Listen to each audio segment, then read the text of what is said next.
Okay, let's start today's lecture. So today we are going to learn about loss functions and optimization. So last lecture we learned about linear classifier and nearest neighbors and linear classifier. So in the end, we showed three different ways of explaining the meaning of the weights, and this was one of that. So we saw that how can we interpret the meaning of these? And these weights are basically multiplied to the input image element-wise, and we actually have the scores out of it. So now, what's the meaning of these scores? We know that if the score is higher, that means we have higher probability to interpret that image as that particular class. But what's the meaning of this 437? Is it high or is it? So it's kind of arbitrary, right? It's really unbounded. We just multiplied arbitrary weights to some pixel values, and we have this. So what does it mean? So for better interpretation, we may want to have some bounded scores. For example, between 0 and 1. Between 0 and 1 is good, especially because we can interpret that as a probability. So something like this. If we have just a couple of classes, for example, here we have 3 classes, but just forget about the last one. And suppose we have just 2 of them. Then we have, we call this first score as S1 and the second score as S2. Then we would like to see the difference between them. So S1 minus S2, if this gap is large, which means S1 is larger than S2 by a large margin, then we are more confident that this example belongs to that particular class, which is class 1. And if the opposite is true, for example, S2 is much larger than S1, then S2 minus S1 will be large, or S1 minus S2 will be very small, which means, negatively large. So in that case, we would believe that that image belongs to the second class more confidently. So we would like to somehow define some probability out of this. And given the score difference, let's define this S1 minus S2 as S. And we'd like to have some function that maps once this, if this S is large, then we would like to have probability of 1, which this can be interpreted as the probability that this image belongs to the class 1. And if this is small or largely negative, then we would like to have 0, which means this image is not belonging to the class 1. So it will belong to the second class. And if they are the same, then we would like to have half and half, something like this. So what function can does this? And we found that some functions like this will perfectly work. So this code is called Sigmoid function. And you're going to see this function very frequently in machine learning. So please remember that. So 1 divided by 1 plus e to the minus s, this is called sigmoid function. And when we draw its figure, it looks like this. So you can actually verify that if s goes to the infinity, then e to the minus infinity will convert to 0, right? So it will be 1 divided by 1. So it goes to 1. It converts to 1 to the right. And if s goes to the minus infinity, then the divider will be infinity. So this will converge to 0, right? So you can verify that from the equation. So because we define S as S1 minus S2, we have this. So here in S, we have S1 minus S2. Then we can interpret that this is the probability of this input image belonging to the first class. And the second class, the input is the opposite. S2 minus S1, when this is large, we would like to output 1. And otherwise, we would like to output 0. So this can be interpreted as probability of this example to be a class 2. But probability is not, it actually is more strict than that. To call something to be a probability, we need to satisfy two things. One is each of those probability components should be between 0 and 1. We don't have negative probability or probability more than 100%. So every class output score, or the probability, should be between 0 and 1. And sum of all the classes' probability should sum to always 1. So that's the basic condition of the probability. So let's check if that's true. So the first thing was like this. We had S1 minus S2 as input. But when we multiply e to the S1 to up and down here, then you can easily verify that this is equivalent, right? E to the S1 is multiplied here and here. So this one is canceled. So we have this. And the same thing happens in the bottom. So if we multiply e to the S2 here, then we have this. So now we see that because all of these are e to the something, so all of these are non-negatives, and these cannot be 0. So these are always positive. And this is cannot over 1 because it's divided by 1. Some value is divided by something added to that, right? And when you sum these two, that always sum to 1. So we can call this as a probability. And this can be generalized to more than 2 classes very intuitively. So because this is basically taking the score and taking exponential function, and you do that for all the classes and divide by sum of that, right? So even though you have more than 2 classes, actually you do the same thing.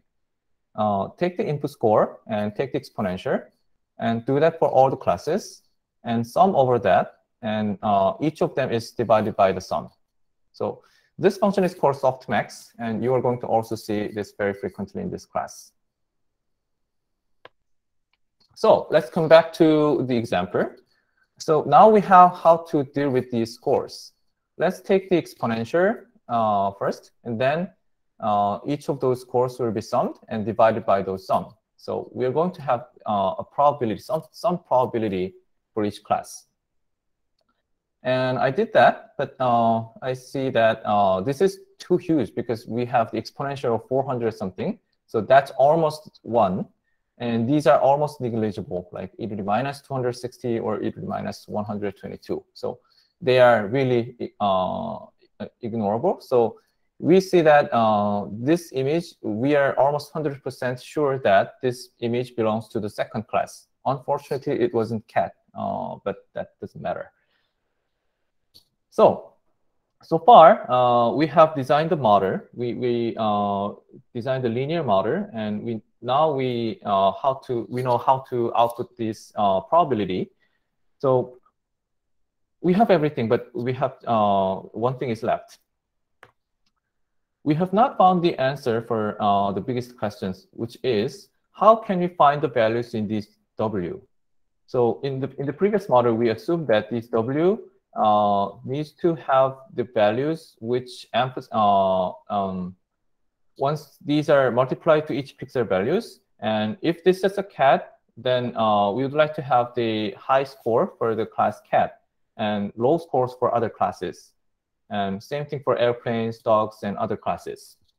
But how can we decide those values, W, here? So you're going to see these slides many times today. So machine learning is data-driven approach. So what we human do is designing the general form of the model.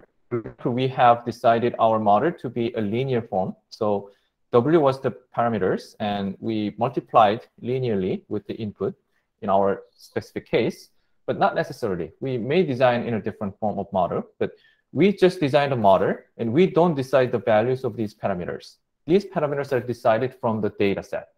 How should we do that? So initially, we decide the parameter values just randomly, just try random things.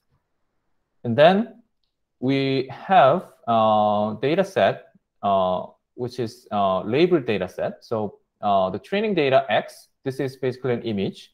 And we just feed that to the model. Then we will have some output. Let's call that Y hat.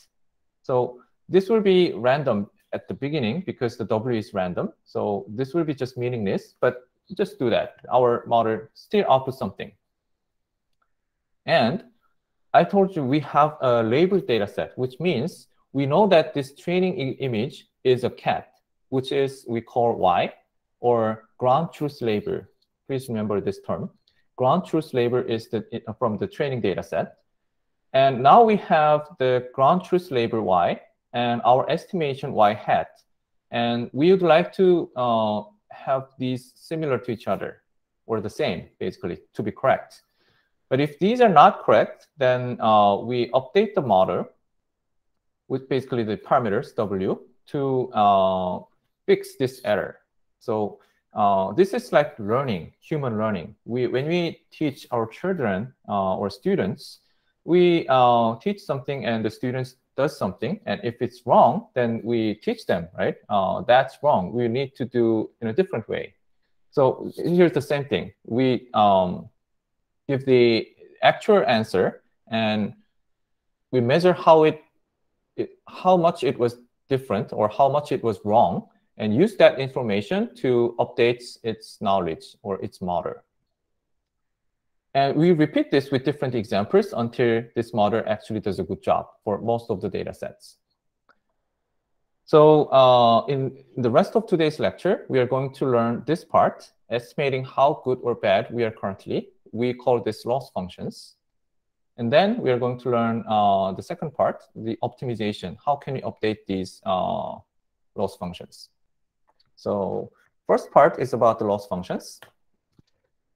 Yeah, so loss function is basically a function which takes our estimation, Y hat, and the ground truth Y as its input.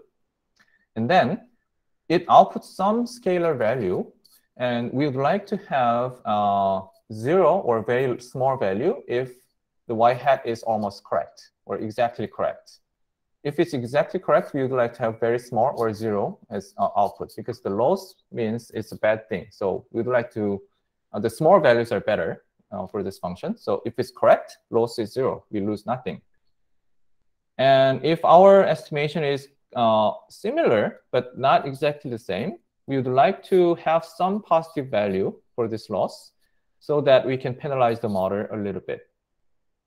And if the gap becomes huge, then we would like to have larger penalty values or loss values out of this loss function.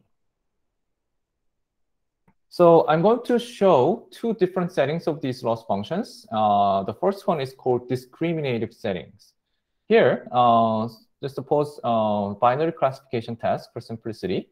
And the ground truth labels are either +1 or -1, or positive class or negative class. And our model will output some score from some real number, some scalar real number. And we usually, if this is above 0, then we classify the example as positive class. And if it's negative, then we classify it as a negative class. So here we define margin-based loss. So the loss is decided by the multiplication of these two. So why do we multiply these two? We have the score, right? And if it's multiplied by the ground truth, if they have the same sign, which means our estimation is correct, then this will be the magnitude with positive sign, right? So if this is positive, and if this number itself is large, that means we are correct, and we are really confident about that. On the other hand, if our estimation is incorrect, then the sign will be different, right? Y and Y hat, the sign will be different. And when you multiply them, it will be negative number. And if this magnitude is large, that means we were really confident. Our model was really confident, but it was incorrect. So we can draw the loss function here. Loss function quantifies how good or bad our current model is. And it is based on the multiplication of the prediction and the ground truth. So this region is the positive region, is the correct region, right? So in this region, we don't want to penalize our model because it's correct. In the left region, that's incorrect region because the y hat is negative. So which means our model was incorrect. We would like to give higher loss to penalize the model and to fix the error. And there can be a lot of form of the loss functions if that satisfies this condition. So let's see a few examples. The 0-1 loss is actually the ideal, or yeah, basically it's this ideal loss that we would like to minimize for the classification task. If the classification is correct, then the loss is 0. We don't want to penalize because it's correct. But if it's wrong, in the wrong region, we actually penalize in a constant. So if it's wrong, regardless of how confident it was, we just want to penalize it by 1. So that's basically what we would like to optimize for classification task. But that 0 loss has some problem. It's not differentiable. Why this matter? We are going to see in the second half of this lecture, the optimization part. We are going to use some gradient update methods based on differentiation. So if the function is not differentiable, then that's a problem. So especially around the decision boundary. So it's very, very slightly positive, then it's correct. It's no penalty. But it's slightly negative, then it gets the penalty. So that differentiability does really matter when we apply that kind of optimization method. So a lot of people devised surrogate loss functions like this, which is differentiable at all the points, but still it satisfies the condition we would like to have. So, for example, in the correct region, we have very small loss, especially when the model is more confident. So it converges to 0 if the model is really confident, because we take the e to the minus input here. But if it's incorrect region, the loss actually increases proportional to its confidence, right? Another example is this, exponential loss. So instead of taking the log, we just use the exponential of the input, then exponential of the minus of the input. Then it also goes to 0 if the confidence is increasing, but the answer was correct. Then it goes to converts to 0, so we don't penalize the model. But if it's incorrect, then it's more severely penalizing the model because we are taking the exponential function here compared to the log loss. And this is another widely used loss function called Hinge loss. So it's basically linear function. This is really interesting, though. This is basically the linearly increasing the loss if it's negatively confident or incorrectly confident. But in the positive region, if it's close to, if it was not really confident in this region, then we give small loss like this. But after some points, the loss becomes 0. So this is widely used. Yeah, some of you may be asking the question that this is not differentiable at this point. Is it okay? So I would say that is a good question, but it's okay compared to 0-1 loss case, because this is not where the decision boundary is. So we may use some subgradient, either 0 or -1 or something between that. That's still okay to optimize the model empirically. So this hinge loss is widely used, and probably many of you already have learned about this in previous machine learning course. So please review that if you're not familiar with it. And let's compare these loss functions. So yeah, these are intuitive. So exponential loss is severely affecting the confident but incorrect examples, misclassified examples. So if those labels were outliers, which means noise. So the labeling is usually done by human, and human does make mistakes. So suppose you have an image of like 100,000 animals, and you need to label them. This is dog, this is cat, and you sometimes may misclick or something. So the examples can be sometimes very noisy. But exponential loss is severely affected by that kind of outliers. So this is usually not robust compared to other losses. So hinge loss or log loss is widely used. And if you have taken machine learning courses before, you know that hinge loss is minimized by support vector machines. And log loss is minimized by logistic regression. I'm not going to go to details for this, which is not relevant to our class. So if you don't know this, it's OK. But if you know, yeah, please review these things from the machine learning course.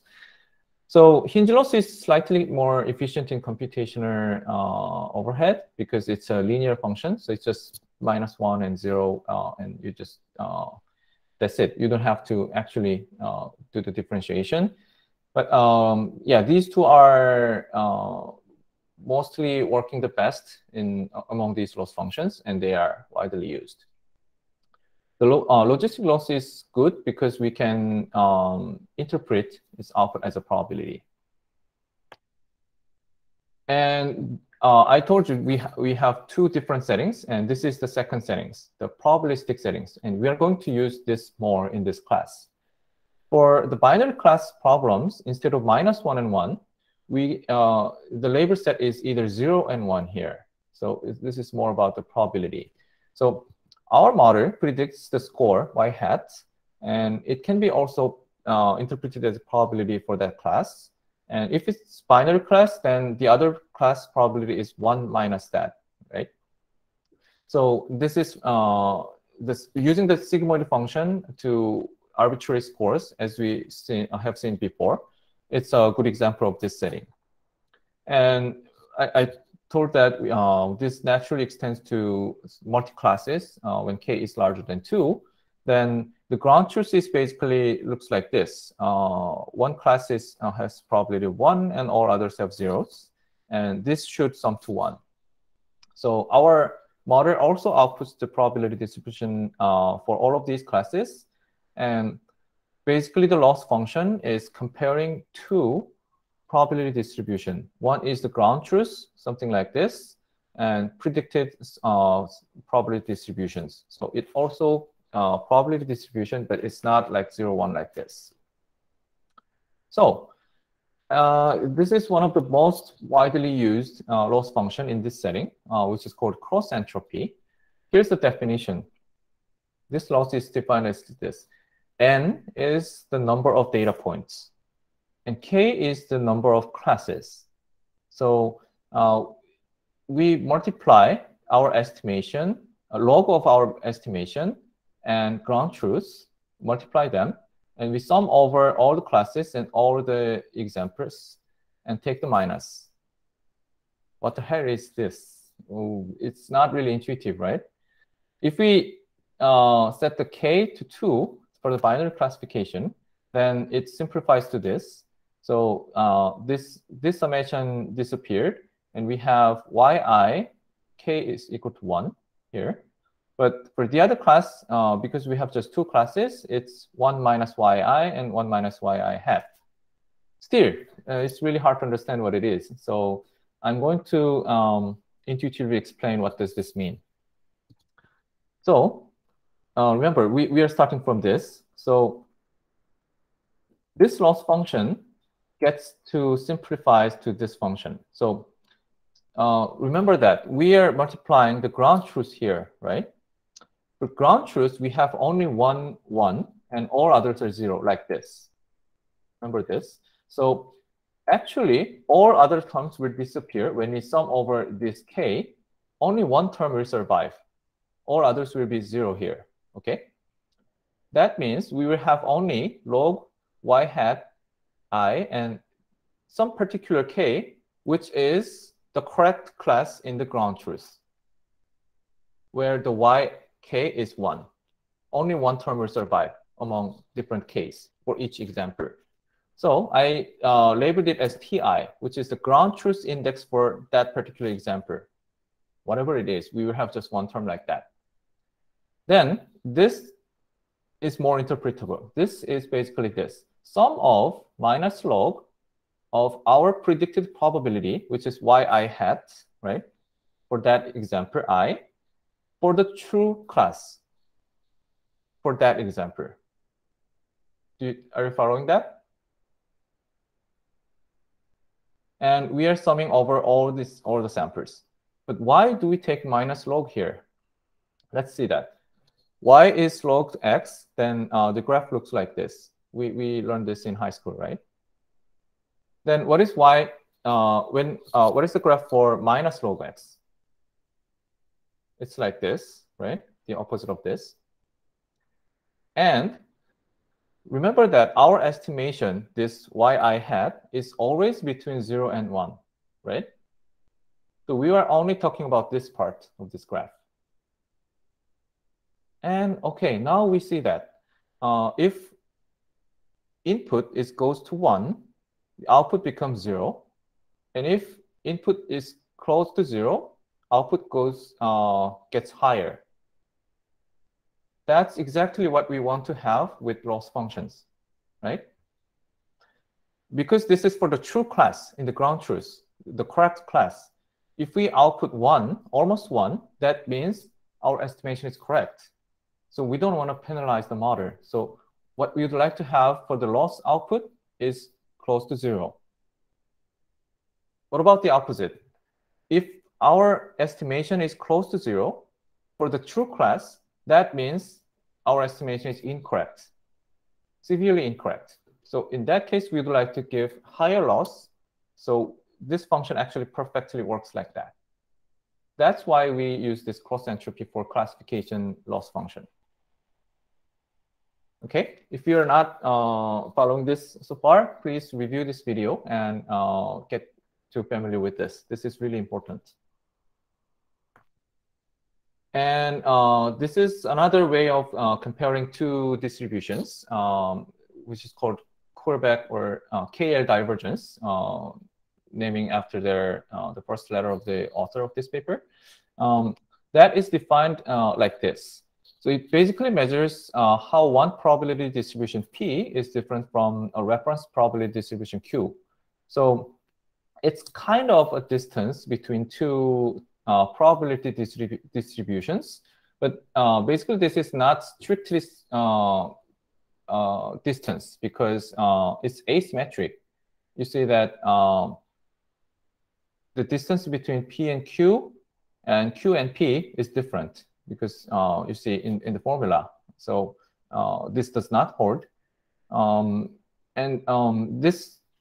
Actually, this one is hold. So the KL divergence between P given Q is always non-negative.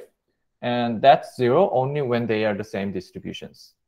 So yeah, and another interesting property is that this does not always satisfy the triangular inequality. So, but yeah, this is just for reference. We may not use this very heavily in this class. So if you are not familiar with this, that's OK. So yeah, so far we have talked about loss functions. So we learned how to define a loss function and what is a loss function and what is the desired property of that. So now the only one topic left is optimization. So we are done with this part, and we are going to see how we actually update the parameters. Yeah, so here's the definition of optimization from Wikipedia. So it's a mathematical optimization or mathematical programming is a selection of best element with regard to some criterion for some set of available alternatives, which sounds scary, but actually all of you are already familiar with this kind of things from high school. Sorry for Koreans here, but probably you can understand what it is. This is basically an example of linear programming from high school textbook. So what we would like to do here is we would like to optimize, find the highest possible value for this criteria, right? That's drawn here. under some conditions, which is listed here. So x and y should satisfy this condition. And among those possible choices, we would like to maximize this function. So you have some experience, probably most of you have experienced this from high school. So we are basically doing this. So how should we do that? Here, this high school example was dealing with just the linear boundaries and just two variables, but we are talking about much more complex systems than that, right? So yeah, there are several primitive ideas which does not really work well in the large-scale systems, like exhaustive search, doing everything possible, which is usually impossible or not feasible. Random search, just try just randomly and take the best one. Yeah, may work or may not, depending on the problem. Or visualization is usually good for small-scale problems like this. But if it's not convex, then it will very it may be a very complex shape, and visualization may help you to understand the overall landscape, but that doesn't necessarily give you the best answer out of that. Or greedy search is fixing all the other variables and take just one and optimize that and repeat that. But that also doesn't necessarily give you the best answer always. So here what we learn is this, following the scope. So we define some cost function called j here. And the idea is for the current value of theta, starting from here, we could compute the gradient of this function, then take a small step to the direction of negative gradient. So an analogy may be this. Suppose you are on the mountain and you would like to climb to the top. What should be your strategy? If you have a map, then you can just follow the map. But if you don't have a map, and if you are blind, for example, you cannot see the landscape, then what you may try is just checking which direction is going up from your current position. You need to be careful because sometimes it actually you can drop out of that some very steep slope. So you just check with your right foot which direction you are actually going to the top. So you take just a step, where here actually we're going down to the bottom. So you take a step and check which direction you are actually going up or down. And then you choose the direction you actually going to that direction. And you just repeat that until you actually reach to the minimum or maximum. So that strategy is called gradient descent. And here's the formula. So the new value is updated from the old value by taking some constant alpha step based on the gradient of that target function. Or this is the vector notation. So each of these single elements, you take the derivative of that and multiply by some constant alpha and subtract it from the old value. Why do we subtract it here? If the slope is positive on the right side of this, then the gradient is positive, right? When you take a derivative of this quadratic function, you have this linear function from this point, and you know that the slope is positive here. But in that case, you would like to go to the bottom, so you want to move to the left. So moving to the left is negative. The slope is positive, so their sign is different, the opposite, right? So you have to multiply the minus alpha to this. The opposite is the true as well. From this side, you would like to move to the right, to the positive direction, but the slope is negative. So you have to multiply minus alpha to the slope. And the code is really simple. So you are starting from some theta, the parameter value, and you compute the gradients. This is basically implementing this formula. And that theta gradient is multiplied by some constant alpha and subtracted from the theta. And you repeat this until some ending criteria meets. So the first homework will ask you to actually implement this function for some concrete example. So you can practice in the homework.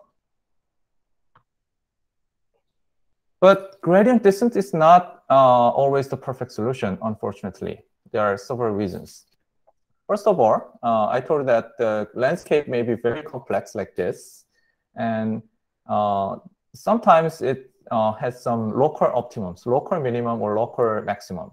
So if you are at the local minimum, it can be still really high in the landscape, but still it's not. It's very far from the global optimum. But locally, when you take the step nearby, then everything actually makes it worse.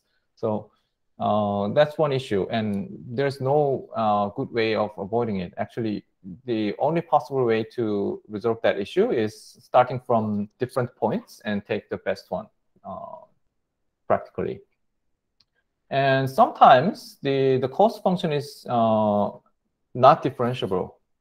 Then we don't have this gradients or the derivatives to update this value. And also, converting to local optimum can be very, very slow, especially nearby the optimal points. So the gradient is computed from all the data samples, but nowadays we have a very big data. So if we compute the gradients from all over the examples, then it will be extremely slow. So the idea is we can actually, in many cases, we don't have to compute the gradients from all the data points. We may just randomly sample a subset of them, and we just compute the gradients on top, only among those selected samples. And then that will be a good approximation for the entire data set. So that is called stochastic gradient descent. And what people usually use is the mini batch size of, like, sometimes it's as small as like 16 or 32, or it goes up to like 10,000. So you take just this small number of examples and compute the gradients using only those examples.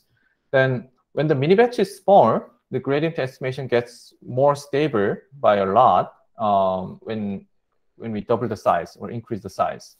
But when the size becomes larger like this, 8,000, then increasing the mini batch size helps just incrementally because of this diminishing returns. So actually, stochastic gradient descent, or based on the mini batch, is most widely used among the optimization techniques. In deep learning, there are some more advanced techniques, and we are going to learn that in lecture 6 later.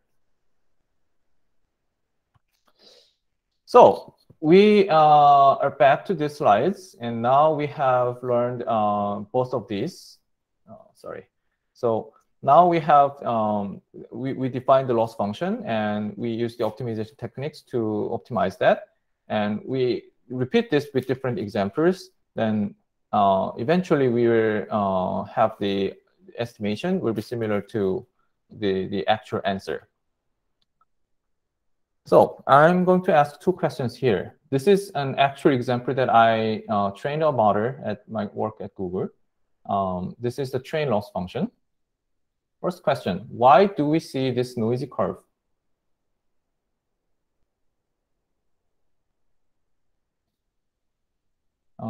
수연, 박수연? Sorry, you are muted. Yes. Yes. Can you guess why this is so noisy like this?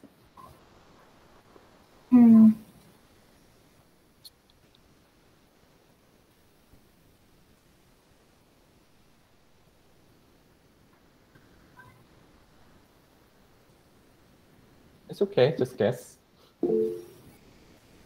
I'm not very sure.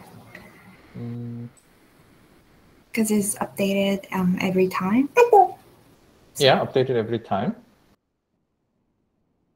Okay, I'm going. Yeah, Puison, you. Maybe it is because of the randomness of the mini batch we choose. Yes, that's right. Yeah, he said the right answer. So I told you that we update the gradients based only on the mini batch, which is a subsample. So sometimes it's unlucky to have a subset of the examples which actually increases increases the error for the entire data set. So sometimes it's more lucky, so sometimes it's less lucky, so it's zigzag like that. But eventually it goes from the bigger view. Actually, we are going to the right direction. So that was one thing. And when to stop training. So I just intuitively said that we can stop when the model does well. But because this is noisy, that's tricky, right? Because sometimes it's increases, sometimes it decreases, but just slightly. But how should we decide when to stop? So that is a hard question, actually. And people usually use some heuristics to see the difference of the loss values for each epoch or each iterations. And if it does not decreases by some percent for 5 times in a row or 10 times in a row, then we stop it or not. So it works like that. But yeah. So today we have learned optimization and loss functions. So now we have the entire picture. Now we have the models, and we know how to initiate the values and how can we optimize the parameter values, W here. And we repeat this until the model is completely trained. So now we have a big picture of the machine learning models. How should we train them? And in the rest of this course, we are going to focus mostly on this part, the designing the form of our model. We just learned the linear model and the nearest neighbor so far, but that's not enough, obviously, for most complex problems. So in this lecture, in the rest of this course, we are going to learn a lot of different forms of our models based on machine learning and deep learning. So, okay, so I have several more slides, cross-validation, but we can continue in the next lecture. Any questions?